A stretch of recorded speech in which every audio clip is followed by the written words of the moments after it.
On côtoie souvent les baleines, les sirènes. Non, quand même pas.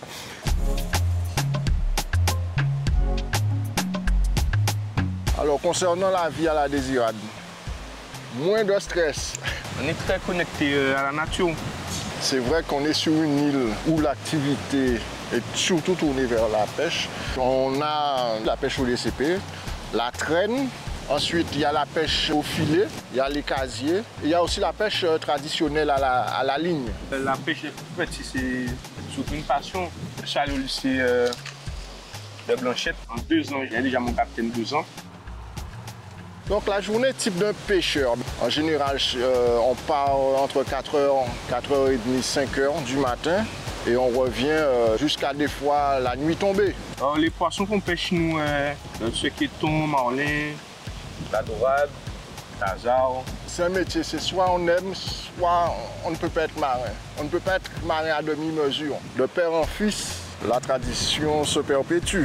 L'ADN des marins est ancré en nous. Maintenant, on a beaucoup plus de précision sur les appareils. Les GPS, maintenant, nous donnent le fond.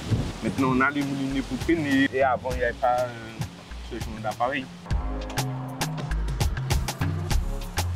Le plus dur d'un métier de pêcheur, pour moi, c'est l'investissement de soi. Tu passes pas beaucoup de temps avec ta famille, on passe plus de temps en mer. Ce que je préfère que mon métier, c'est que chaque jour, on voit quelque chose de différent. Une fois, on avait croisé des orques très curieux, en fait, donc ils venaient auprès du bateau, ils sautaient et tout. C'est très, très impressionnant. Le réchauffement climatique joue beaucoup sur la pêche. Cette année, on a eu de grosses vagues de chaleur. Ça a vraiment joué beaucoup sur notre pêche, sur la pêche du thon en particulier.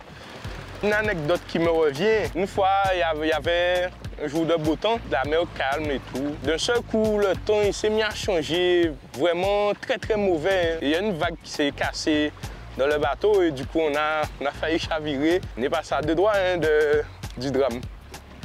Des fois, c'est comme ça, la pêche. Il y a des jours ça donne, des jours ça donne pas. C'est la nature, c'est aléatoire. Les conditions ne sont pas vraiment réunies. Il y a beaucoup de houle du nord, du vent. Donc du coup, l'eau est sale par rapport à la houle. Il est gros, celui-là.